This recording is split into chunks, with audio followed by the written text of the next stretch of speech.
নমস্কার, এসো গল্প পড়িতে আপনাদের সবাইকে স্বাগত। আজ আপনাদের জন্য রয়েছে লেখিকা সঞ্চারী ভট্টাচার্যের কাহিনী পোড়া ভৈরবীর খিদে। বর্ধমানের একটি প্রত্যন্ত গ্রাম রুদ্রগড়। সেখানে রয়েছে একটা ভৈরবী মন্দির, যে মন্দিরকে ঘিরে গ্রামে প্রচলিত আছে বেশ কিছু জনশ্রুতি। দুই যুবক আসঞ্জন এবং নীলাদ্রি বদ মতলবে পাড়ি দেয় এই গ্রামের উদ্দেশ্যে। কি রয়েছে তাদের নিয়তিতে জানতে হলে শুনতে থাকুন আমাদের আজকের কাহিনী পোড়া ভৈরবীর খিদে। আজকের গল্প পাঠে রয়েছে ব্রতদীপ, বিভিন্ন চরিত্রে প্রীতম, রমাকান্ত, সঞ্চিতা, কুন্তল, সঞ্জীবন ও অমিত। গল্পের সূত্রধার ও একটি বিশেষ চরিত্রে আমি সায়ন্তন। আবহ সঙ্গীত প্রীতম ও শঙ্খ, শব্দ সংযোজন অমিত, প্রচ্ছদ অঙ্কন অনির্বাণ, সমগ্র পরিচালনায় প্রীতম মুখোপাধ্যায়। শুরু হচ্ছে আমাদের আজকের নিবেদন পোড়া ভৈরবীর খিদে। বর্ধমানের রুদ্রগড়ের নাম শোনা মাত্রই শিরদাঁড়া বেয়ে ইমেলে রক্তের স্রোত প্রবাহিত হয়ে গেল আসঞ্জনের। আচ্ছা, এখানে কি সেই দুষ্প্রাপ্য হীরের খোঁজ মিলবে? সম্পদের হাতছানি যেখানে চিরাচরিত বয়ান নিয়ে আজও জীবিত রয়েছে। কথাগুলো বলতে বলতেই অবোধ বালকের মতো তাকিয়ে থাকা এক ব্যক্তির চোখের দিকে দৃষ্টি যেতেই কিছুটা বিস্মিত হয়ে গেল আসঞ্জন। নীলাদ্রি তখনও বিষয়টি নিয়ে বেশ চিন্তিত, বইগুলিকে উলটপালট করে দেখতেই ব্যস্ত। আমিও বিষয়টা নিয়ে তোর মতোই চিন্তিত হয়ে রয়েছি। 200 বছরের ইতিহাসের সাক্ষ্য প্রমাণ বহন করে দাঁড়িয়ে রয়েছে রুদ্রগড়ের ওই প্রাচীন ভৈরবী মন্দিরটা। মন্দিরের মাথার ওপরে অভিশাপের ওই নীল দ্যুতি আজও চকচক করছে। ওখানে নাকি কোনো মানুষের জমায়েত দেখা দেওয়ার আগেই দেবীর কোপে তার শিরচ্ছেদের পর্ব সমাপ্ত হয়ে যায়। কথাগুলো শোনা মাত্রই আসঞ্জন প্রচণ্ড ভয় পেয়ে গেল। ঢোক গিলে পুনরায় জিজ্ঞাসা করল, শিরচ্ছেদ? কি বলছিস কি রে? তবে আর বলছি কি, কিন্তু সবটাই শোনা কথা। তিথি নক্ষত্রের বিষয়ে বিশদে কিছুই জানি না, শুধু এটুকু শুনেছিলাম সাধারণ মানুষের কাছে নাকি ওই মন্দির এক তীর্থ পুনশ্চ বিভীষিকা। আসঞ্জন মুখটা কাচুমাচু করে জিজ্ঞাসা করল, মানে সেটা আবার কি? শুনেছি যে স্থানে পূজারীর পরিবর্তে কোনো তান্ত্রিক দেবীর পূজা করেন এবং বিধিপূর্বক পূজার পূর্বেই যদি পূজার কাজ অপূর্ণ রেখে তাকে মৃত্যুবরণ করতে হয়, তাহলে নাকি সেই দেবী বা দেবতা পিশাচে পরিণত হয়ে যান। আমাদের ভারতীয় পুরাণ মতে অষ্টক বিশিষ্ট পর্বের 3য় সারিতে তেমনটাই লেখা হয়েছে।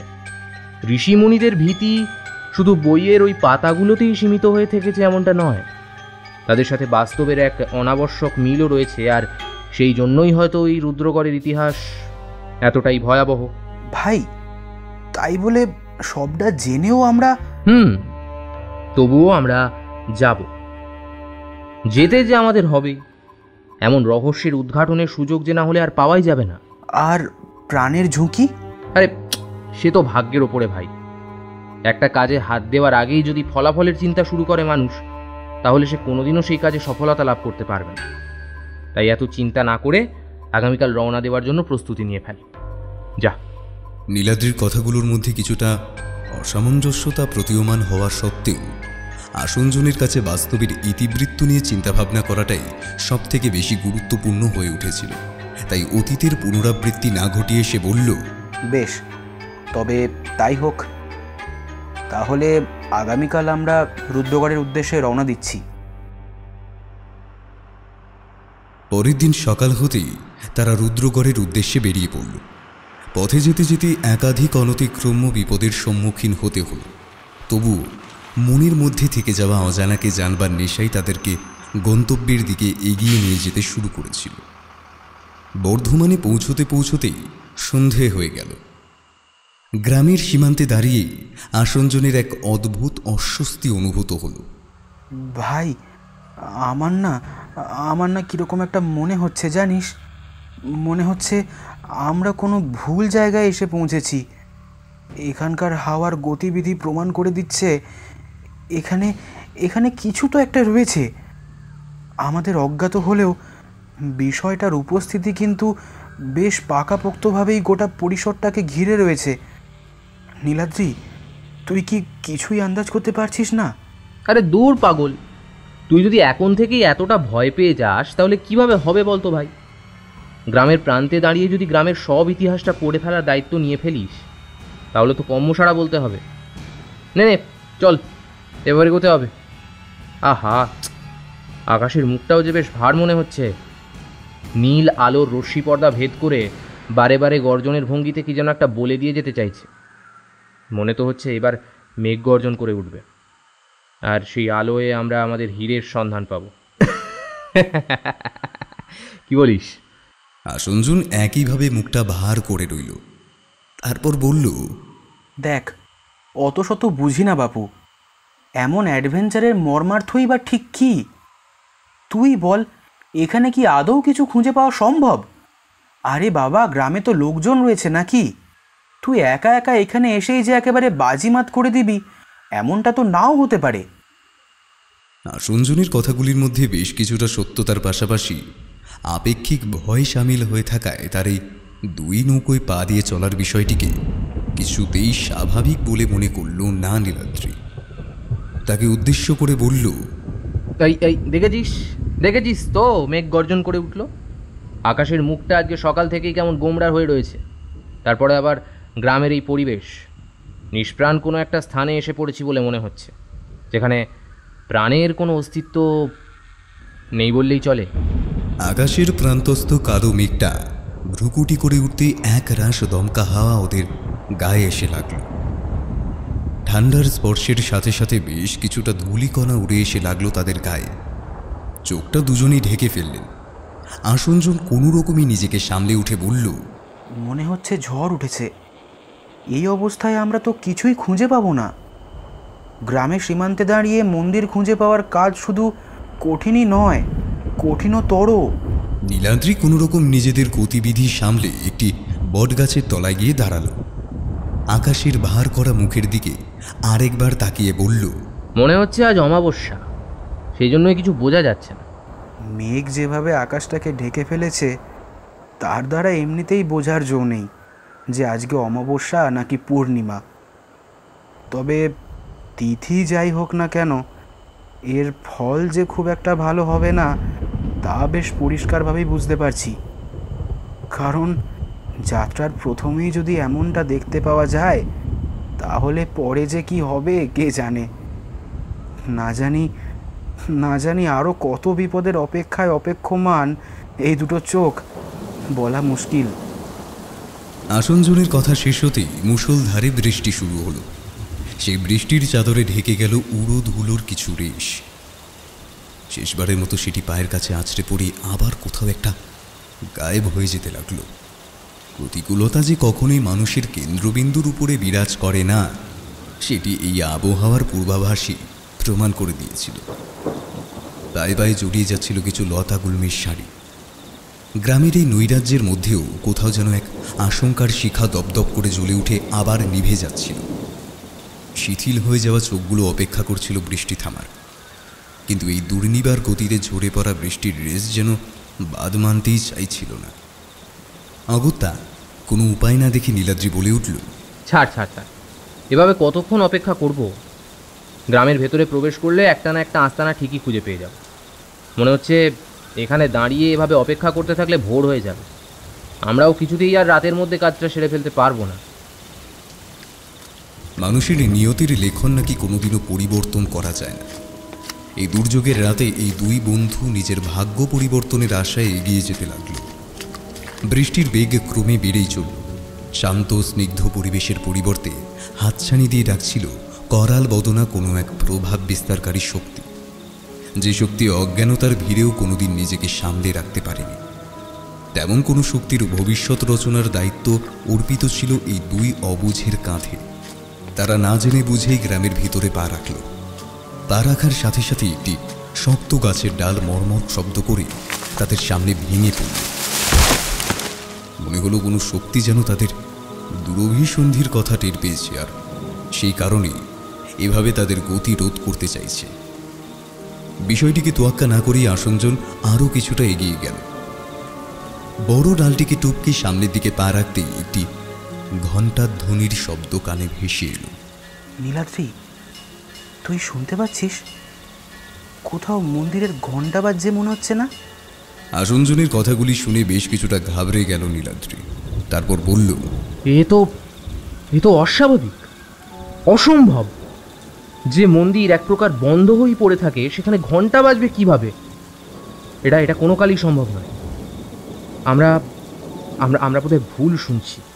আসলে ওই সব কথাগুলো মাথায় নিয়ে এসেছি তো, তাই হয়তো এরকম মনে হচ্ছে। যাকে চল। গ্রামের দিকে এগিয়ে গেল ওরা দুজনে। গ্রামের প্রান্তে লুকিয়ে থাকা কুঠিরগুলো তাদেরকে হাতছানি দিয়ে ডাকছিল। কোনো এক ঐতিহাসিক কাহিনীর জীবন্ত দলিল হিসেবে কুটিরগুলো চেয়েছিল তাদের দিকে। সেখান থেকে সামান্যতম এগিয়ে গেল তারা। পথে একটি বাঁক পড়ল। তার ঠিক পাশেই নজরে পড়ল আরও একটি কুঠির। সেটিতে সামান্য আলোর আভাস পেতে এগিয়ে গেল ওরা দুজন। কেউ আছেন বাড়িতে? কুঠিরের সামনে দাঁড়িয়ে বেশ জোরে জোরে হাঁকডাক করতে লাগলো। বৃষ্টির দাপট অধিক থাকায় তাদের গলার স্বর অনেকটাই প্রশমিত হয়ে গিয়েছে। কি মুশকিল, কেউ আছেন কি? কুঠিরের দরজা খুলে বেরিয়ে এলেন দুজন ভদ্রলোক।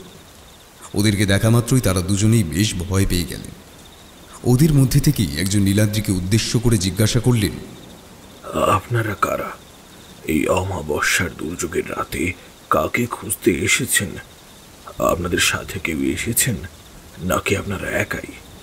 আর আপনারা কিসের খোঁজে এসেছেন এখানে? লোকটি কোনো কথা না জেনেই বেশ তড়িঘড়ি করে প্রশ্নগুলি সাজিয়ে ফেললেন।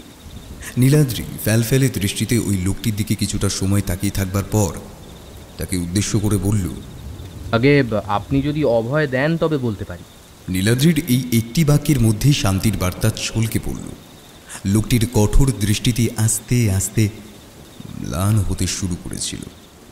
এ ছেলে দুটি যে তাদের আশঙ্কার কারণ নয় তা বোঝা মাত্রই তিনি নীলাদ্রিকে উদ্দেশ্য করে বললেন, আপনার কথা শুনে আর পোশাকের ধাঁচ দেখে তো মনে হচ্ছে আপনারা শহর থেকে এসেছেন।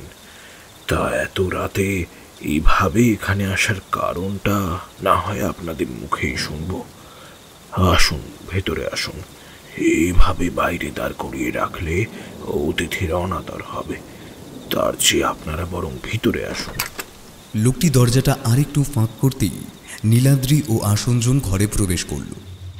কুঠিরটি ছোট হওয়ায় সেখানে খুব একটা বেশি জায়গা ছিল না। ঘড়িতে তাকাতেই দেখল রাত 9টা বাজে। নীলাদ্রি ঘরে ঢোকা মাত্রই বলল, দেখুন, আমরা খুব একটা বেশি সময় ধরে এখানে অপেক্ষা করতে পারবো না। আমরা আসলে ওই প্রাচীন ভৈরবী মন্দিরের উদ্দেশ্যে এখানে এসেছিলাম। ওই মন্দিরটার সাথে অনেক রহস্য জড়িয়ে রয়েছে, তাই না?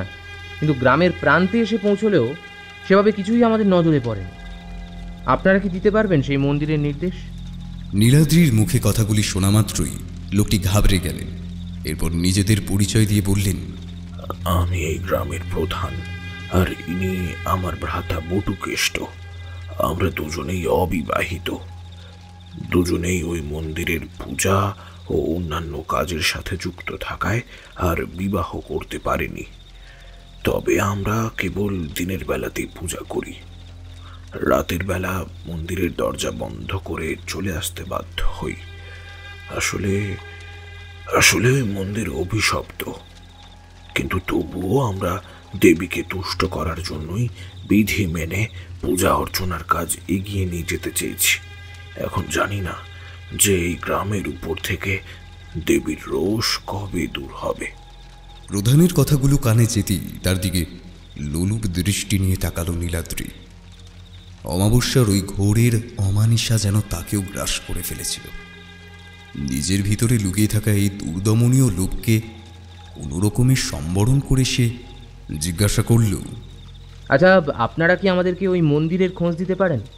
যখন আপনারা প্রতিদিনই দেবীর পুজো অর্চনা করে থাকেন তখন আশা করি মন্দির পর্যন্ত আমাদেরকে এগিয়ে দিতে আপনাদের কোনো আপত্তি থাকবে না। নীলাদ্রির মুখে এমন কথা শুনে গ্রামের প্রধান বিশ্বম্বরবাবু অনেকটাই ঘাবড়ে গেলেন। তারপর জিজ্ঞাসা করলেন, আপনারা ওই মন্দিরে যেতে চাইছেন কেন? বললাম না আজকে অমাবস্যা। এই দিনে এই প্রহরেই দেবী নিজে প্রকট হন আর ওই মন্দির পাহারা দেন। আর সেখানে আপনাদের এতটুকু ভয় নেই? আপনারা ওই দেবী শক্তির কাছে নিজেদেরকে ক্ষুদ্র মনে করেন না? এই গ্রামে আরো এমন অনেক ইতিহাস রয়েছে যা আপনাদের ওই খবরের কাগজের পাতায় ছাপা হয়নি বাবু। কি বলছেন কি আপনি? ছাপা হয়নি বলতে কি বলতে চাইছেন? এখানে অনেকেরই মৃতদেহ মন্দিরের বাইরের ওই চাতালের পাশে পড়ে থাকতে দেখা গেছে। বিষয়টাকে আপনারা যতটা সহজ করে দেখছেন, আসলে এটাকে ততটাও সহজ ভাববেন না। বাকিরাও কিন্তু এই একই ভুলের মাসুল গুনেছেন, তাই বারবার বলছি সাবধান। নীলাদ্রি লোকটির দিকে এগিয়ে এসে বলল, দেখুন, গ্রামেগঞ্জে কোনো সাধারণ মৃত্যুকেও আপনারা কুসংস্কারের আওতায় নিয়ে চলে আসেন, দিয়ে সেটাকে অসাধারণ বানিয়ে দেন। এটাই আপনাদের স্বভাব। আপনারা আমাদেরকে ভয় দেখানোর চেষ্টা করছেন। দেখুন, আপনারা আমাদেরকে ভুল বুঝছেন। আমরা মন্দিরটা দেখবার জন্যই এসেছি, এখান থেকে কোনো কিছু নিয়ে যাওয়ার জন্য আসিনি। তাই দয়া করে আমাদেরকে মন্দির পর্যন্ত নিয়ে চলুন। নীলাদ্রি অনেক কষ্টে নিজের আবেগকে সংযত করবার চেষ্টা করল। তার মুখের দিকে তাকাতেই চোখের ভাষা অনুমান করতে পারলেন বিশ্বম্বরবাবু। তিনি নীলাদ্রি ও আসনজনকে বিচলিত অবস্থায় দেখে তাদেরকে সাহায্য করবার সিদ্ধান্ত নিয়ে ফেললেন। আচ্ছা, বেশ, চলুন। তার ভ্রাতাকে উদ্দেশ্য করে বললেন, এই তোকে যেতে হবে না, তুই বাড়িতেই থাক, আমি ওনাদের মন্দিরের দিকে নিয়ে যাচ্ছি। বিশ্বম্ভরবাবুর কথা শোনা মাত্রই ভ্রাতা উত্তেজিত হয়ে পড়লেন। তুমি সব জেনেও প্রাণের ঝুঁকি নিতে চাইছো দাদা? তুমি তো জানো তুমি কত বড় বিপদকে নিজের কাঁধে তুলে নিতে চাইছো। এনারা তো শহুরে লোকজন, এসব বিষয়ে এনাদের কোনো দিনই কোনো বিশ্বাস থাকে না। তবে আমরা তো সবটাই নিজের চোখে দেখেছি, তারপরেও। হ্যাঁ, এনারা তো বলছেন যে কিছু নিতে আসেননি, শুধু এই মন্দিরটা এক ঝলক দেখতে এসেছেন। এর মধ্যে অন্যায্য কিছুই নেই, তাই আমি ওনাদেরকে মন্দিরটা দেখিয়ে নিয়ে আসি, কেমন? বিশ্বম্বরবাবুর এই সিদ্ধান্তই যে তাদের সকলের জীবনের কাল হবে তা তারা কেউই আন্দাজ করতে পারল না। দুর্যোগের দ্যুতি সামান্য কিছুটা স্তিমিত হয়ে গিয়েছিল। বাইরের বৃষ্টির প্রকোপটা অনেকটা কমে এসেছিল, তবে কালো মেঘের আড়াল থেকে বারে বারে শুকনো বজ্রপাতের শব্দটি হৃদয় বিদীর্ণ করে আবার শূন্যে হারিয়ে যাচ্ছিল। বিশ্বম্ভরবাবু কাঁচা রাস্তা ধরলেন। আপনারা এই পথ ধরে আসুন। যাওয়ার সময় আমি আপনাদের কিছু কথা বলতে চাই। যদি আপনারা মনোযোগ দিয়ে শোনেন তাহলে আপনাদেরই উপকার হবে। নীলাদ্রি ও আসনজন ঘাড় নাড়ল। বিশ্বম্ভরবাবু এগিয়ে যেতে যেতে বললেন, এই মন্দিরটা প্রায় 200 বছরের পুরনো। এখানকার জল হাওয়ার তারতম্যের সাথে সাথে মন্দির গাত্রের স্মৃতিচিহ্নের ক্ষেত্রেও অনেক পরিবর্তন ঘটে গেছে। সেখানে জমেছে শ্যাওলা। ভক্তির পরিবর্তে মানুষের মনে জন্ম নিয়েছে লোভ, লালসা। সাধারণের কর্মক্রিয়ার মাঝে অসাধারণত্ব খুঁজতে গিয়েই মানুষ নাজেহাল হয়ে পড়েছে। এই গ্রামের ইতিহাস বহু প্রাচীন ও অদ্বিতীয়। এখানকার মাটিতে ভৈরবীর প্রতি অকুণ্ঠ শ্রদ্ধা আর ভক্তিরস মিলেছিল বলেই হয়তো এই মন্দিরটির উদারতা এই গ্রামের বাইরেও প্রসার লাভ করতে সক্ষম হয়েছিল। তবে যবে থেকে ওই ডাকাত দলের সর্দাররা নিজেদের কুনজর ফেললেন, তবে থেকে এই মন্দিরের প্রাচীন গৌরব ধীর গতিতে ভুলুণ্ঠিত হতে শুরু করে দিল। কথাগুলি বলার পরেই সামান্য থামলেন বিশ্বম্ভরবাবু। ক্ষণিকের জন্য ইতস্তত হয়ে নীলাদ্রির মুখের দিকে তাকিয়ে বললেন, লোভের বশবর্তী হয়ে যদি হেথায় এসে থাকেন তাহলে ফল কিন্তু খুবই খারাপ হবে বাবু। আবারও নিষেধ করছি আপনাকে, যদি তেমন কোনো মনোবাঞ্ছা নিয়ে এসে থাকেন তাহলে এখনই বলে দিন, আমি আপনাদেরকে ফিরিয়ে নিয়ে যাব।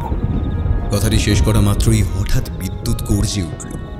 সে গর্জনের অভিঘাতে নীলে নীলিমা একেবারে ছিন্ন বিচ্ছিন্ন হয়ে পড়ল। নীলাদ্রির বুক এরপরেও একবারের জন্য কেঁপে উঠল না। অবলীলায় মিথ্যা কথা বলে গেল সে। না না, তেমন কোনো ব্যাপার নয়। আপনি শুধু শুধুই আমাদেরকে সন্দেহের দৃষ্টিতে দেখছেন। আপনারা শুধু মন্দিরটি দেখবার জন্য এত পরিশ্রম করে এখানে এসেছেন, তাও আবার এত দুর্যোগের রাতে। হ্যাঁ, এখানকার পরিবেশের দোহাই দিয়ে আপনারা যদি নিজেদের স্বার্থ সিদ্ধির চেষ্টা করেন, তাহলে কিন্তু আপনাদের অনেক বড় ক্ষতি হয়ে যাবে বাবু। আমি কেন, স্বয়ং মহেশ্বরও সেই ক্ষতি রোধ করতে পারবেন না, এ কথা আমি আগেই বলে দিচ্ছি। নীলাদ্রি ও আসঞ্জন উভয়ই বিশ্বম্ভরবাবুর কথাগুলো শুনে ঘাবড়ে গেল। নীলাদ্রি কিছুটা স্বাভাবিক থাকার চেষ্টা করে বললেন, আপনার ভয়ের কোনো কারণ নেই। তার চেয়ে আপনি যে বিষয়টার কথা বলছিলেন সেটা বলুন। বিশ্বম্ভরবাবু কিছুটা স্বাভাবিক হলেন। অস্বস্তির ঘোর কেটে যাওয়ার পরে তিনি কিছুটা স্বস্তির নিঃশ্বাস ফেলে বললেন, আচ্ছা বেশ, তাহলে এগিয়ে চলুন। কথাটি বলেই এগিয়ে যেতে লাগলেন তিনি। নীলাদ্রির সহসা মনে হলো কেউ যেন তাদের পিছু করছে, কোনো এক ছায়া সঙ্গী, যাকে যাকে খালি চোখে দেখতে পাওয়া যায় না, অথচ যার উপস্থিতি টের পাওয়া যায়। আমি কারোর একটা পদধ্বনি শুনতে পাচ্ছি। আপনারাও কি? নীলাদ্রির কথাটি শেষ হওয়া মাত্রই কিছু একটা শব্দ হলো, কোনো একটা ভারী কিছু পড়ে যাওয়ার শব্দ। বিষয়টি কানে গেল কম বেশি সকলেরই। বিশ্বম্ভরবাবু হাঁটার জোর বাড়ালেন। একটু তাড়াতাড়ি চলুন, রাত বিরেতে এই গায়ে এমন অনেক কিছুই ঘটে যেগুলোর কোনো প্রমাণ পাওয়া যায় না। এছাড়া এর পূর্বেও এমন অনেক কিছু সাক্ষী থেকেছি আমি, যার কোনো সঠিক তথ্য মেলেনি। আমি আপনাদেরকে মন্দিরে একা রেখে আসতে পারবো না। সকালবেলার পূজার কাজ সম্পাদনের পরেই মন্দিরের প্রধান ফটকটাকে বন্ধ করে দিই আমি। এরপরে সন্ধ্যের পরে আর কেউ সেদিকে পা মারায় না। আসলে সাহসে কুলোয় না। যাক চলুন, আমরা প্রায় পৌঁছেই গেছি। ওই যে সামনে যে বিশাল ক্ষেত্রটি দেখতে পাওয়া যাচ্ছে, ওইটাই মন্দিরের ছাউনি। ওই পথ ধরে হেঁটে গেলেই আপনারা মন্দিরের প্রধান ফটকের কাছে পৌঁছে যাবেন। এক সময় মন্দিরটির আয়তন ছিল অধিক, কিন্তু সময়ের সাথে সাথে এটিও জরাজীর্ণ হয়ে গেছে, তাই আয়তনে এখন অনেকটাই ছোট মনে হয়। যাক সে কথা, এখন এগিয়ে চলুন। মন্দিরের দালানে পা রাখার সাথে সাথেই এক অদ্ভুত উন্মত্ততা অনুভব করল নীলাদ্রি। কোনো কিছুকে ছুতে যাওয়ার অদম্য অভিলাষ যেভাবে কোনো মানুষকে দিয়ে কোনো কাজ করিয়ে নিতে পারে, এও ছিল ঠিক সেই রকমই। সে সকলের মধ্যেই নিজেকে আলাদা রূপেই খুঁজে পাচ্ছিল। মন্দিরের দরজার দিকে এগিয়ে যেতেই দেখল দরজাটি বাইরে থেকে বন্ধ। বিশ্বম্ভরবাবুর দিকে তাকিয়ে সে বলল, দরজাটা একটু খুলে দিন না, আমরা ভেতরে যাব। আসলে মায়ের মুখটা দর্শন না করেই এভাবে চলে যেতে বিন্দুমাত্র ইচ্ছা করছে না, বিশ্বাস করুন। বিশ্বম্ভরবাবুর কাছেই মন্দিরের গর্ভগৃহের চাবিটি ছিল। বিষয়টি নীলাদ্রি আগেই টের পেয়ে গিয়েছিল। বিশ্বম্ভরবাবু তাদেরকে চাবিটি দিতে অরাজি হতেই নীলাদ্রি উত্তেজিত হয়ে উঠল। বিশ্বম্ভরবাবুর দিকে এগিয়ে গেল নীলাদ্রি। তার হাত থেকে বলপূর্বক চাবির গোছাটি ছিনিয়ে নেওয়ার চেষ্টা করতে লাগলো। বিশ্বম্ভরবাবুও উত্তেজিত হয়ে উঠলেন। তিনি নীলাদ্রিকে সরিয়ে দিতে লাগলেন। আমি আপনাকে আগেই বারণ করেছিলাম বাবু, কোনো অন্যায়কে প্রশ্রয় না দেওয়ার জন্য, কিন্তু আপনি আমার কথা শোনার প্রয়োজনই অনুভব করলেন না। বিষয়টি যখন ধারণার একেবারে বাইরে চলে গেল, তখন নীলাদ্রি জ্ঞান শূন্যের মতো একটি লাঠি দিয়ে বিশ্বম্ভরের মাথায় সজোরে আঘাত করল। সাথে সাথে যন্ত্রণায় কাতরাতে কাতরাতে বিশ্বম্ভরবাবু মাটিতে লুটিয়ে পড়লেন। বেশ কিছুক্ষণ স্থির দৃষ্টিতে মন্দিরের গর্ভগৃহের প্রান্তে দৃষ্টি নিবদ্ধ করে রাখবার সাথে সাথেই চোখের পাতাগুলি বুঝে এলো। মৃত্যুর কোলে ঢলে পড়লেন বিশ্বম্ভরবাবু। পাপের ঘোড়া প্রায় পূর্ণ হওয়ার পরেই নীলাদ্রির চোখ দুটি আবার জলজল করে উঠল। আসঞ্জন স্থির চিত্তে গোটা খেলাটি দেখে যাচ্ছিল। প্রত্যক্ষ দৃষ্টিতে গোটা বিষয়টি দেখার সাথে সাথেই আসঞ্জন বেশ ঘাবড়ে গেল।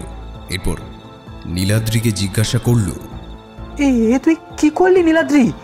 মানুষটাকে খুন করে ফেললি? নীলাদ্রি হতভম্বের মতো কিছুক্ষণ তাকিয়ে থাকবার পরে বলল, এছাড়া আমার কাছে আর কোনো উপায় ছিল না। লোকটাকে বহুবার সাবধান করার চেষ্টা করেছিলাম, কিন্তু কিছুতেই আমাকে যেতে দিচ্ছিল না। আমার চলার পথে বাধা হয়ে দাঁড়ালে তুই তো জানিসই আমি কি করি। বিশ্বম্ভরবাবুর দেহটা ওইভাবেই মন্দিরের চাতালে পড়ে রইল। ওদের কথাবার্তা শেষ হওয়ার সাথে সাথে প্রচণ্ড জোরে ঝড় বৃষ্টি শুরু হয়ে গেল। নীলাদ্রি সজোরে হেসে উঠল। চল, এই হলো গিয়ে সেই সন্ধিক্ষণ যখন আমরা নিজেদের কাজ সেরে নিতে পারব। আজকে এমনিতেই অমাবস্যা।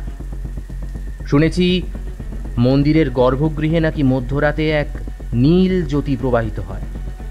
সেই জ্যোতির্ময়ী আলোক ছটাকে নিয়ন্ত্রণ করেই এগিয়ে যেতে হবে আমাদের। সেখানেই মিলবে ওই হীরের খোঁজ। শুনেছি দেবতারা নাকি স্বয়ং সেই হীরের অভিষেক সাধনে মর্তে নেমে আসে। অমাবস্যার এই পুণ্যতিথিতে যে করেই হোক আমাদেরকে ওই হীরের খোঁজ পেতেই হবে। কথাটি শেষ করি আসনজনকে সঙ্গে নিয়ে মন্দিরের গর্ভগৃহের ভিতরে প্রবেশ করল নীলাদ্রি। ভিতরে ঢোকা মাত্রই দেখল টিমটিম করে দুটি প্রদীপ জ্বলছে।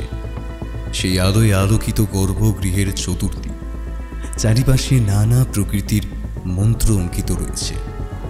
এই মন্ত্রগুলোই মন্দিরের প্রাচীনত্বের দাবিদার হিসেবে নিজেদের প্রমাণ বহন করে আসছে আজ প্রায় 200 বছর। গর্ভগৃহের প্রতিটি খাঁজে জমে রয়েছে ধুলো। তার গভীরতা মাপা হয়তো কোনো সাধারণের কম্য নয়। এরই মধ্যে নীলাদ্রির নজর পড়ল ডান দিকে। সেখানে একটি শাবল রাখা ছিল। কোনো রকমে অন্ধকারে হাতড়াতে হাতড়াতে শাবলটি হাতে তুলে নিয়ে দেবী মূর্তির দিকে এগিয়ে গেল নীলাদ্রি। মূর্তিটি পাথরের সাথে লাগানো ছিল। দেওয়ালের পিছনের দিকটার সাথে পাথরটিকে শক্তভাবে আটকে রাখা হয়েছিল। দেবী মূর্তির পায়ের কাছটায় একটি উঁচু ঢিপি দেখতে পাওয়া যাচ্ছিল, যেটিকে ওই স্থানটির থেকে সম্পূর্ণরূপে আলাদা করে রাখা হয়েছিল। জায়গাটি জবা ফুলের দ্বারা পৃথক করে রাখা হয়েছিল। দেবীর বাম হস্তে ছিল ত্রিশূল ও ডান হস্তে খাড়া। খাড়ায় সিঁদুর দিয়ে তার উচ্চ স্থানগুলিকে লেপে দেওয়া হয়েছিল। নীলাদ্রি দেওয়ালের একটি উঁচু দিক ঘেঁষে রাখা প্রদীপটিকে হাতে তুলে নিয়ে দেবী মূর্তির দিকে এগিয়ে গেল। শাবলটিকে মাটি থেকে তুলে নিয়ে আসনজনকে উদ্দেশ্য করে বলল, এই প্রদীপটাকে আমার চোখের সামনে ভালো করে তুলে ধর। আমি এই শাবলের সাহায্যেই উঁচু ঢিপির ওপরে আঘাত করব। নিশানা অনুযায়ী এটাই সঠিক জায়গা। এখানেই ওই মূল্যবান সম্পদটাকে লুকিয়ে রেখে দেওয়া হয়েছে। একবারে নাগাল পেয়ে গেলেই আর চিন্তা নেই। এই হীরের মূল্য কোটি কোটি টাকা। দেশে বিদেশে এই হীরেটার মতো অমূল্য সম্পদ আর নেই। নীলাদ্রি, এইভাবে কি আমাদের এই হীরেটাকে চুরি করা ঠিক হচ্ছে? শুনেছি এখানে যারাই এসেছেন তারাই নাকি নিখোঁজ হয়ে গেছেন ওই মন্দিরের গর্ভগৃহে। নতুবা তাদের কাটা মাথাটা মন্দিরের বাইরের ওই চাতালটাতে পড়ে থাকতে দেখা গেছে। আমার মনে হচ্ছে এগুলো কোথাও না কোথাও সবই সত্যি। দেবী মূর্তির সম্বন্ধে যা যা শুনেছিলাম, এখানে এসে তো তার যথেষ্ট তফাৎই লক্ষ্য করছি। মূর্তিটার বর্ণনার সাথে এই দেবীর আদলের কোনোই মিল খুঁজে পাচ্ছি না। আমার মনে হয় না এটা শুধুই মূর্তি, জানিস। দেখে তো মনে হচ্ছে এখানে কোনো তান্ত্রিক প্রক্রিয়ার দ্বারা এই মূর্তির নির্মাণের কার্য সম্পাদন করা হয়েছে। ভাই, একটা কথা বলবো, শুনবি? নির্দিষ্ট মন্ত্রের উপাচার ছাড়া আমাদের এই কাজ সম্পাদন করা উচিত হবে না। ভালো কথা বলছি ভাই, এই কাজ করতে যাস না তুই। নীলাদ্রির কানে কথাগুলো পৌঁছলেও ওই হীরের লোভ তাকে অন্ধ করে দিয়েছিল। বাইরে মেঘ গর্জন করতে শুরু করেছিল। বৃষ্টির ছাটে বিশ্বম্ভরবাবুর কপালের রক্তগুলিও ধুয়ে যাচ্ছিল। তার নিথর দেহটা গর্ভগৃহের বাইরে পড়ে থেকে আসন্ন বিপদের সংকেত দিয়ে যাচ্ছিল, কিন্তু নীলাদ্রি ও আসনজন সেদিকে বিন্দু মাত্র ভ্রুক্ষেপ না দেখিয়ে নিজেদের কাজ করে যাচ্ছিল। শাবলের এক আঘাতেই দেবীর পায়ের কাছে সাজিয়ে রাখা ফুলের শাড়িগুলো সরে গেল। সাথে সাথে মেঘটা আরও জোরে গর্জন করে উঠল। নীলাদ্রি আরও জোরে জোরে জায়গাটিতে আঘাত করতে লাগলেন। ওই জায়গাটির থেকে পাথরগুলো খসে পড়তে লাগলো। বারে বারে এভাবেই আঘাত করার ফলে একটা সময় দেবীর পায়ের জায়গাটি সম্পূর্ণরূপে ভেঙে গেল। ওই স্থানটি ভেঙে যাওয়ার পরেই একটি নীলাভ রশ্মি জায়গাটি থেকে বেরিয়ে আসতে শুরু করল। সর্বপ্রথম সেটি উত্থিত হলো উপরের দিকে। মন্দিরের মাথার দিকে একটি আয়তাকার পাথরের সেই আলোটি ধাক্কা খেয়ে গোটা গর্ভগৃহের মধ্যে ছড়িয়ে যেতেই এক জ্যোতির্ময়ী ছটা প্রবাহিত হতে লাগলো।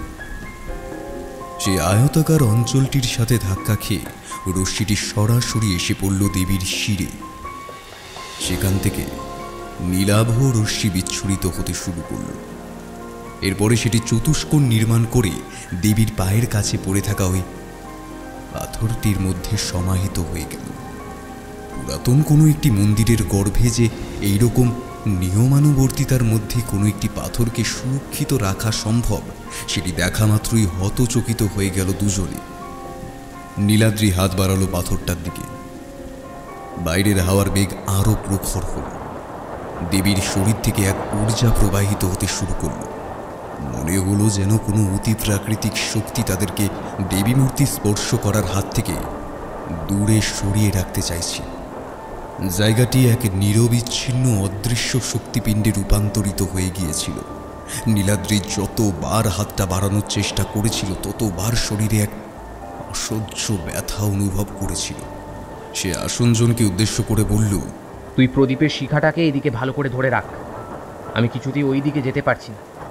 শরীরের সর্বশক্তি প্রয়োগ করা সত্ত্বেও আমি ওই দিকটা যেতে পারছি না। আসনজনের কাছে গোটা ব্যাপারটাই জটিল মনে হতে শুরু করল।